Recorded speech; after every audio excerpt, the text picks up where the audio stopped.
Muy buenas noches, señores y señores. Bienvenidos al desarrollo de la presente clase. Un gusto poderles saludar. Buenas noches, Buenas licenciada. noches, licenciado. Buenas noches, licenciado. Buenas noches, licenciado. Buenas Buenas noches. noches, licenciado. Muy buenas noches, licenciado. Dios le bendiga. Dios le bendiga a usted y a todos los compañeros que se encuentran en la presente aula virtual. Bienvenidos. Un gusto poder saludar con cada uno de ustedes. Iniciamos el desarrollo de las actividades correspondientes a esta nueva semana de actividades, a lo que corresponde a ciencias naturales. De forma inmediata vamos a iniciar con el desarrollo de las actividades y pantalla ustedes ya pueden observar el documento correspondiente al formato para recursos de aprendizaje, tarea. Estamos en la asignatura de Ciencias Naturales, en la unidad número 5, propiedades y niveles de organización de los seres vivos. Y en este tema número 2 vamos a ver los tejidos animales y los tejidos vegetales. Tienen ustedes el tipo de tarea, tienen el objetivo de la tarea y a continuación tienen las instrucciones para el desarrollo de las actividades correspondientes para esta semana.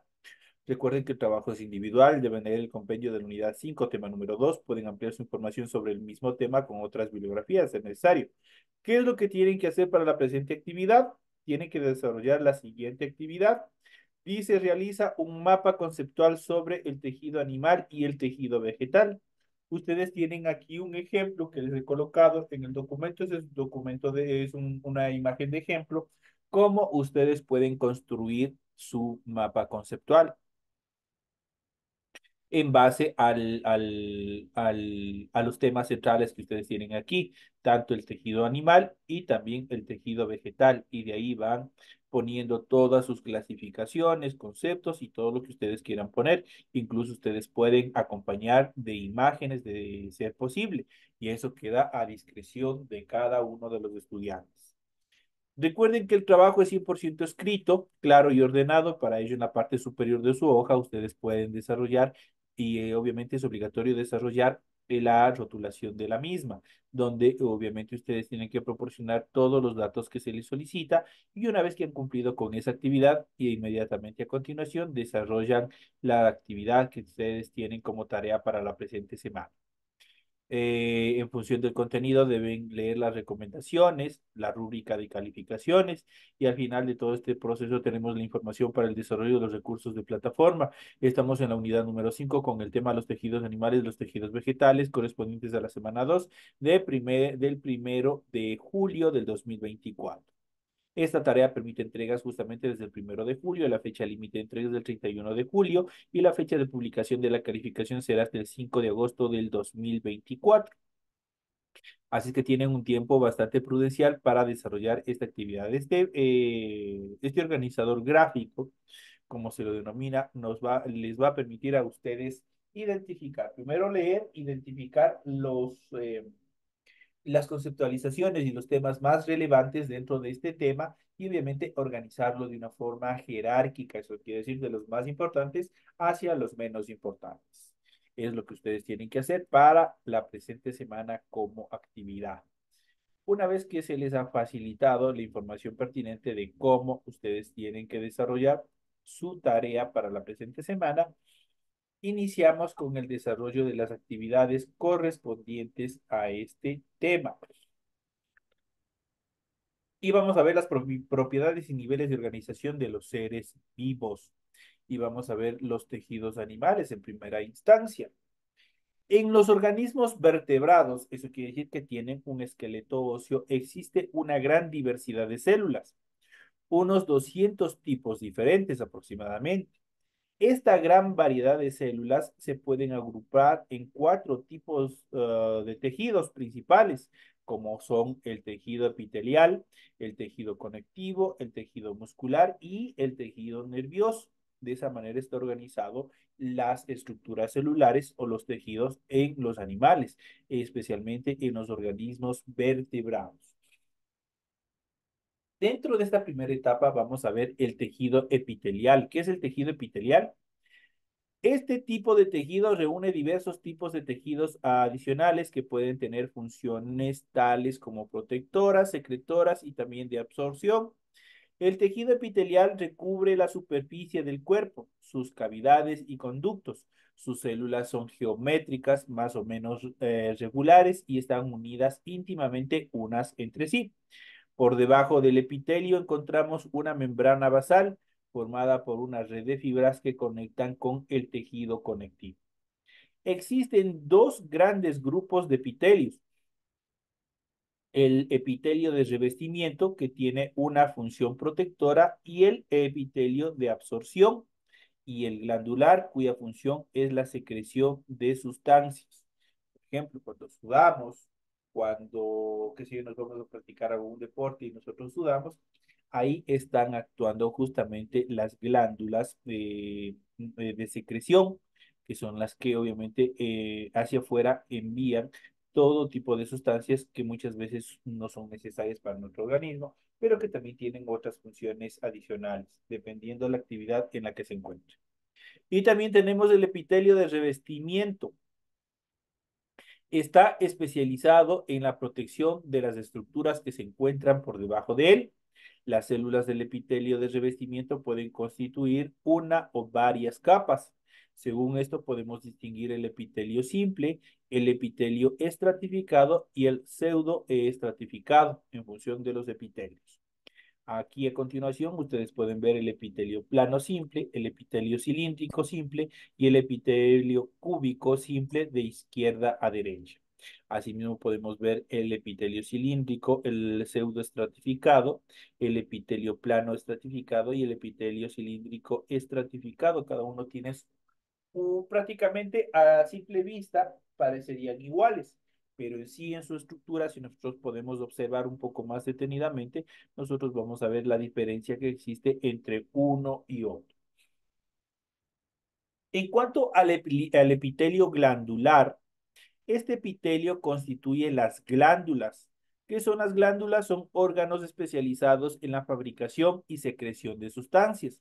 Según su lugar de secreción, distinguimos tres tipos de glándulas.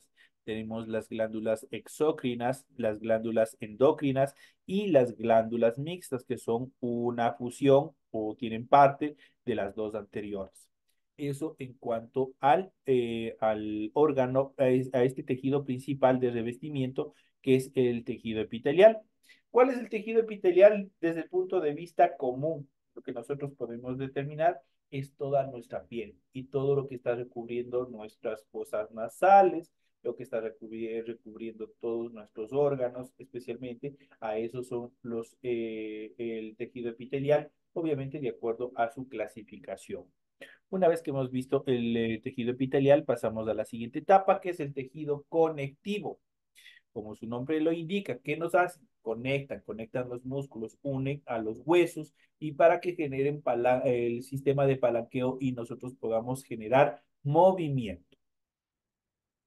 En ese sentido, el tejido conectivo son un grupo de tejidos con funciones diferentes. Unen entre sí distintos órganos, llenan huecos y espacios entre los diferentes tejidos. También constituyen elementos de soporte y de movimiento. Los principales tipos de tejidos conectivos son, en primera instancia, el tejido conjuntivo, luego tenemos el tejido adiposo y luego tenemos el tejido cartilaginoso y el tejido óseo. Esos son los tejidos que nosotros vamos a ver a continuación y arrancamos con el primero. Vamos a ver en qué consiste el tejido conjuntivo. El tejido conjuntivo tiene la función de unir órganos y tejidos. Según la cantidad de fibra que lo constituye, puede ser laxo, eso quiere decir de pocas fibras, o puede ser fibroso, de muchas fibras. Esa es la subclasificación en cuanto al tejido conjuntivo. Mientras que en función del tejido adiposo, el tejido adiposo es un tejido formado por células llamadas adipocitos. Su función principal es la reserva de energía, pero también realiza una función protectora bajo la piel, alrededor de los riñones y también del corazón. A continuación tenemos el tejido cartilaginoso. Está formado por células llamadas condrocitos, recubren el interior de las articulaciones y evita su desgaste. En esta parte, por ejemplo, la mayoría de las personas, todos en general en algún momento, vamos a tener un problema. Por ejemplo, la artritis o la artrosis justamente es por la destrucción, por la desintegración del tejido cartilaginoso. ¿Dónde se encuentra ubicado el tejido cartilaginoso? Justamente está ubicado en los extremos de cada uno de los huesos. ¿Qué es lo que hace el tejido cartilaginoso? Previene el desgaste del hueso y obviamente el rozamiento directo entre huesos.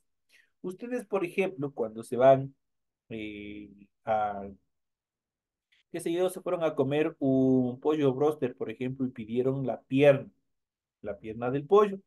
Les sirven, ustedes se comen toda la parte muscular, ustedes ahí pueden observar también el tejido conectivo, justamente en los extremos de los músculos, ustedes pueden ver unas estructuras venosas que están conectando a la parte de los extremos de los huesos. Ese también es parte del tejido conectivo. En relación al cartilaginoso, prácticamente ustedes han visto que en los extremos del huesito de la piernita del pollo, cuando ya nos hemos acabado de comer, toda la carne, existen unas cabecitas de color blanco, o muchas veces tiene un color medio transparente. Ese es el tejido cartilaginoso.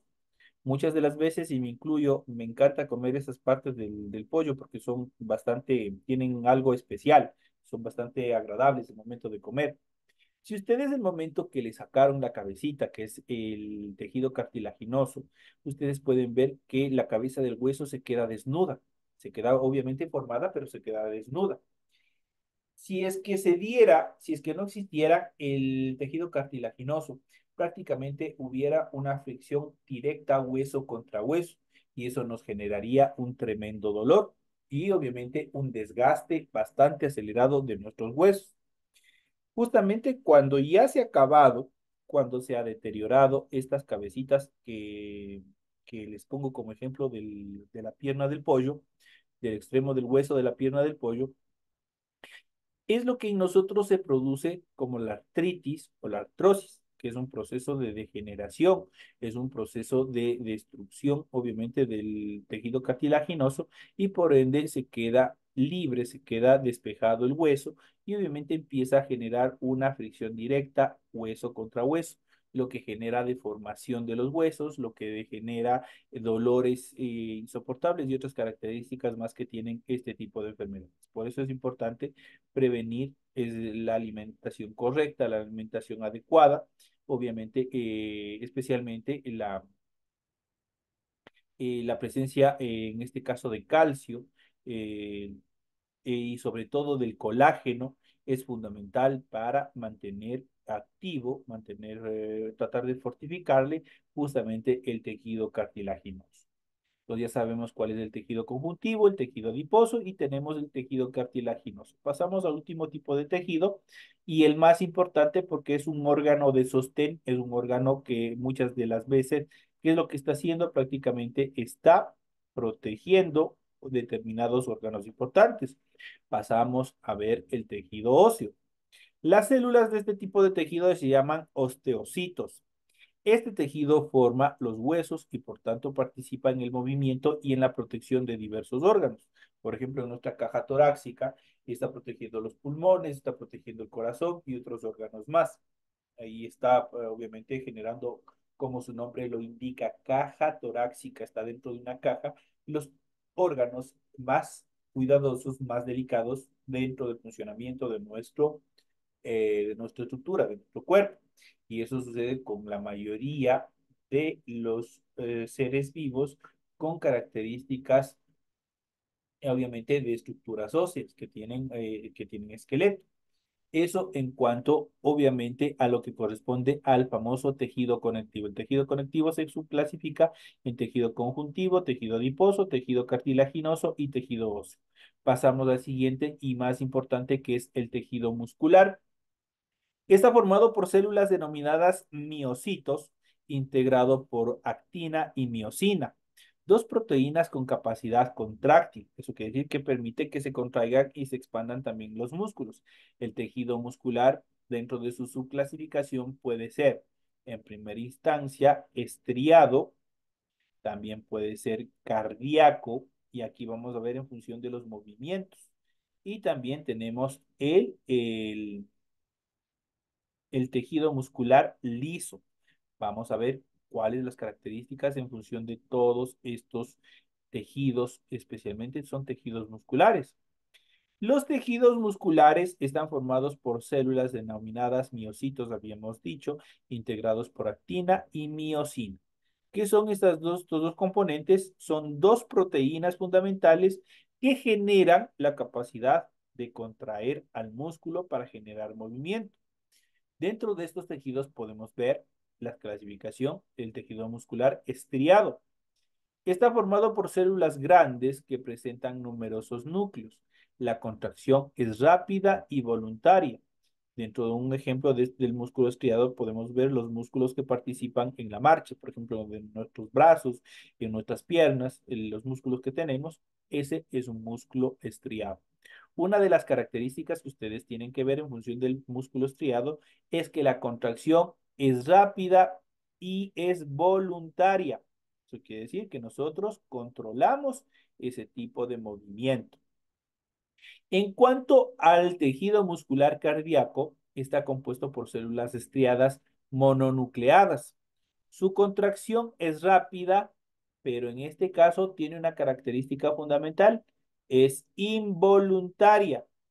Por ejemplo, el latido del corazón, el latido cardíaco. Ustedes no pueden, por ejemplo, como nosotros tratamos de cierta manera de contener la respiración, ¿no es cierto? Eso es voluntario.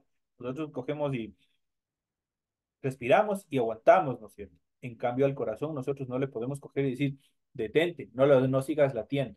Por lo tanto, el tejido muscular cardíaco, obviamente, su movimiento, una de las características fundamentales es que su movimiento es involuntario, es decir, que tiene un movimiento autónomo. Y por último, el tejido muscular liso, este posee células pequeñas alargadas con un solo núcleo. Su contracción es lenta y es también involuntaria. Por ejemplo, los movimientos del tubo digestivo. Ustedes no sienten, nadie nos sentimos, pero el tubo digestivo, el tracto digestivo está en constante movimiento y eso genera que obviamente el bolo alimenticio circule, obviamente, y obviamente los desechos se transformen en heces fecales y obviamente tengamos la necesidad de evacuar, justamente por el movimiento digestivo que tienen nuestros intestinos. Si no estuviera, si obviamente no tuviera ese movimiento nuestro tubo digestivo, prácticamente nosotros no pudiéramos expulsar las sustancias que ya no son necesarias, no pudiéramos defecar. Entonces, ahí nosotros tenemos otra de las características en función del músculo, del tejido muscular liso. El movimiento igual acá es también totalmente involuntario. Eso no se puede, nosotros no podemos controlar. Entonces, en relación al tejido muscular, nosotros ya habíamos visto que se clasifican en dos. Perdón, se clasifican en tres características. El estriado, el movimiento es voluntario, es decir, que nosotros controlamos el movimiento. El tejido cardíaco, su movimiento es involuntario. Y el tejido muscular liso, que también su movimiento es involuntario en función de estas actividades. Tenemos a continuación y de esta parte tenemos el tejido nervioso, que es fundamental para que nosotros obviamente controlemos nuestros movimientos, controlemos determinadas acciones que nosotros realizamos. Obviamente tenemos también este tipo de tejidos que son los tejidos nerviosos. El tejido nervioso está formado por dos tipos de células que son las neuronas y las células gliales. ¿Qué son las neuronas? Las neuronas son células muy especializadas que se caracterizan por su capacidad para generar y transmitir impulsos nerviosos y consta de un cuerpo neuronal, un núcleo y gran parte de citoplasma. Esa es la estructura de una neurona. Varias dendritas, prolongaciones de escala de longitud que rodean al cuerpo neuronal. También están constituidas por un axón, que es una gran o una larga cola prolongada que parte justamente del cuerpo neuronal.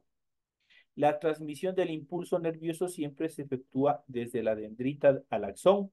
La conexión entre dos neuronas tiene lugar sin contacto físico y a través del espacio que la separa, la sinapsis. Ese es el mundo donde se desarrolla obviamente la neurona dentro del tejido nervioso. Y vamos a ver a continuación, tenemos la siguiente estructura y vamos a ver la primera etapa en cuanto a las células gliales. Las células gliales se interponen entre las neuronas y pueden ser, en primera instancia, pueden ser los astrocitos. Esa es una de las sustancias, obviamente, que están o de la, interactuando con las neuronas. Los astrocitos tienen aspecto estrellado y transportan sustancias nutritivas desde la sangre hacia las neuronas.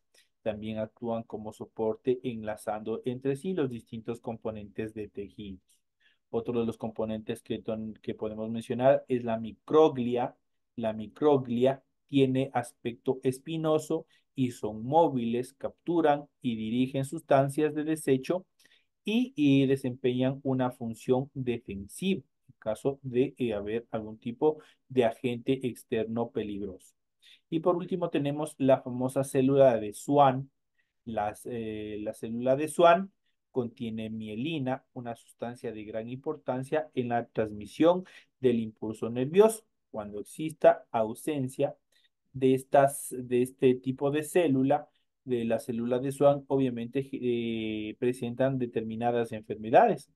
Por ejemplo, tenemos el Parkinson, cuando obviamente existe la ausencia de la célula de Schwann. De esa manera, obviamente, los impulsos ya no están controlados. Obviamente, ustedes de pronto habrán podido ver a una persona que tiene este problema de Parkinson, obviamente no tiene control de sus movimientos. Es justamente porque esta célula ya no existe, no existe la mielina, que es la sustancia que obviamente controla la transmisión del impulso nervioso. Forman pequeñas envolturas en diferentes zonas a lo largo del axón. Esas son las características principales en función del tejido nervioso. El tejido nervioso es fundamental y debemos cuidarlo. El tejido nervioso es fundamental. Y aquí nosotros podemos ver, en este gráfico, nosotros podemos ver la micrografía del tejido nervioso. De izquierda, obviamente, la estructura de la neurona. Esta es una neurona y la neurona nosotros podemos partir a través del núcleo que está en la parte céntrica. Luego tenemos las dendritas, que son las ramificaciones que ustedes pueden observar alrededor del núcleo. Tienen un cuerpo neuronal que es prácticamente donde se conecta con el axón. El axón, que es el axón, prácticamente ustedes pueden observar este tipo escalera, donde obviamente es la parte estructural de la neurona. Luego tenemos la famosa célula de Schwann, que contiene la mielina, que prácticamente están interactuando entre cada una de las estructuras del axón. Y tienen las terminales, que son las terminales axónicos, que son prácticamente las estructuras finales de nuestra neurona. Ahí nosotros podemos observar. Entonces, ¿cuáles son las estructuras ya de una forma más gráfica en función de este tejido fundamental que es el tejido nervioso? El tejido nervioso es indispensable para el desarrollo normal de todas las actividades relacionadas al movimiento en nuestro organismo. A continuación pasamos a ver los tejidos vegetales. Hemos visto hasta ahí lo que corresponde a los tejidos animales. Ahora vamos a ver los tejidos vegetales. En el reino vegetal distinguimos dos grandes modelos estructurales en función de los tejidos. Y obviamente estos son, por ejemplo, tenemos en primera instancia los talofitos, constituidos por un talo, es decir, una masa de células indiferenciadas en las que no distinguimos tejidos. Poseen un órgano de fijación, el rizoide, un órgano de sostén, el cauloide, y un floroide que contiene una estructura laminal fotosintética que recuerda a más o menos o tiene la apariencia de una hoja. Las algas verdes, los musgos y las hepáticas pertenecen a este gran grupo de los talofitos. En cuanto a los cormófitos, constituidos por un cormo, una estructura en la que las células están agrupadas en tejidos y constituyen diferentes órganos como la raíz, el tallo, las hojas, los pteridofitos y los espermatofitos son parte de estas estructuras cormófitas de los vegetales. Los espermatofitos o plantas con semillas se dividen a su vez en angiospermas y gimnospermas que siempre habíamos visto y que más adelante nosotros estudiaremos cada una de ellas. A continuación vamos a describir las principales características de los tejidos vegetales de las plantas cormófitas. Tenemos y arrancamos con los meristemos. Se caracterizan por estar pocos diferenciados y por una gran capacidad de división. Son los responsables de la multiplicación celular. Sus células presentan paredes celulares finas con pocas vácuolas de pequeño tamaño y núcleos grandes. Distinguimos dentro de estas características dos tipos de meristemos. Tenemos el meristema embrionario, forma el embrión en la fase de semilla y puede permanecer en reposo durante mucho tiempo. El primario o epical está especializado en el crecimiento de longitud de la planta, se localiza en los extremos de la raíz, en la cofia o el tallo, en las yemas terminales o axiales. En cuanto al secundario, produce el crecimiento en relación al grosor de la planta. Se localiza en las plantas, en toda la planta, eso quiere decir en las partes gruesas, tales como el tallo y también las raíces. En cuanto a los tejidos conductores, es casi similar a nuestras venas, pero obviamente son tejidos que tienen como función transportar, en este caso en los vegetales, la savia. Tienen forma alargada y pueden ser de dos tipos. Primero, el xilema o leño. Este tejido conductor transporta savia bruta en sentido ascendente. Eso quiere decir desde la raíz hacia las hojas. Está formado por células muertas de estructuras tubulares llamadas traqueidas y tráqueas. Esas son las estructuras en cuanto al xilema leñoso. Mientras que el floema oliver conduce la savia elaborada, resultado de la fotosíntesis, tanto en sentido ascendente como en sentido descendente. Entonces el floema oliver tiene doble función, puede subir o puede bajar dentro de la estructura de las plantas. Y aquí nosotros podemos ver, tenemos obviamente cuáles son cada uno de los tejidos. Tenemos los tejidos conductores que están representados en las raíces, el tejido de sostén que no es otra cosa que el tallo. Tenemos el tejido de protectores, en este caso las membranas que recubren las hojas. Tenemos el parenquima y tenemos los meristemos, que es la parte superior donde donde la planta pues procede a desarrollar totalmente en función de planta. En cuanto al corte transversal de un tallo en el que podemos observar el xilema y el floema, aquí nosotros podemos observar desde el punto de vista del microscopio cómo se pueden observar y cómo se diferencian las estructuras tanto del xilema como del floema. En cuanto a los tejidos protectores, estos tejidos recubren la planta protegiéndola de la acción de agentes externos y evitando la pérdida de agua. Las características de sus células varían según el tipo de tejido protector de que se trata. Y dentro de ellos podemos ver el epidérmico, forma la epidermis y está constituido por una sola capa de células vivas sin clorofila, adosadas unas sobre otras. La epidermis está formada por unos orificios llamados estomas que tienen la función de regular su grado de apertura según las condiciones ambientales que se presenten en la planta. En cuanto al tejido suberoso o suber, se origina a partir de la especialización de las células del felógeno y sustituye a la epidermis para reforzar las partes de la planta que crecen en relación al grosor. Y en relación al parenquima, los tejidos que dan cuerpo a las distintas partes de la planta, a la vez que se especializan en determinadas funciones. Sus células son vivas, grandes, con numerosas váculas y cloroplastos. Según su función, los parenquimas se pueden clasificar en primeros en clorofílicos. Estos clorofílicos es el principal tejido fotosintético, por ello sus células contienen abundantes cloroplastos. Se localizan en las partes verdes de las hojas, tales como las hojas, tallos y en sentido herbáceo. Distinguimos dos capas dentro de esta estructura, tales como la parenquima, el clorófico empalizada y el parenquima clorófico lagunar. En cuanto a las estructuras de reserva, sus células tienen grandes váculas que acumulan productos elaborados por la planta, tales como almidones, disacáridos, ácidos, y se localizan especialmente en los tubérculos. En cuanto al órgano de sostén, contiene o le confiere a la planta solidez y resistencia. Están formados por células de paredes gruesas. Existen dos tipos de tejidos de sostén. Tenemos el primero, el tejido colenquiva. Su función principal es dar flexibilidad a la planta. Tiene células vivas, poliédricas con paredes de celulosa, de donde se obtiene el papel, dicho de paso. Y tenemos el esclerenquima. Su función principal es dar dureza a la planta. Tiene células muertas con paredes lignificadas. En determinados tejidos se localizan células o grupos de células con actividades secretoras. Eso quiere decir que segregan determinadas sustancias, especialmente resinas en esta parte de los vegetales.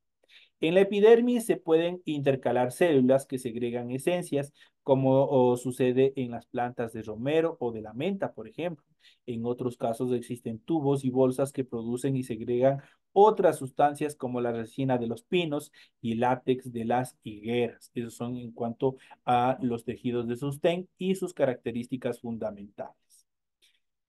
De esta manera, se les ha podido explicar en función de los tejidos, tanto de los vegetales, cómo están constituidos, y también de las estructuras y tejidos de los animales. Hay bastantes similitudes, hay también bastantes diferencias entre uno y otro que nosotros tenemos que aprender a identificar. En función de estos dos temas, ustedes tienen que construir su mapa mental, tienen que construir su organizador gráfico, obviamente tomando las estructuras más importantes que se ha tratado en esta clase. Recuerden que ustedes tienen ahí bastantes subclasificaciones que tienen que tomar muy en cuenta el momento de construir su mapa mental. Señoras y señores, de esta manera llegamos ya a la parte final del desarrollo de la presente clase. Ha sido un gusto haber compartido con ustedes esta hora de clase. Me despido de todos ustedes, no sin antes desearles que tengan una bendecida noche y un bendecido resto de semana. Señoras y señores, nos vemos hasta la próxima clase. Amén, Gracias, licenciado. gracias, Igualmente, licenciado. cuídense. Hasta luego, licenciado. Cuídese.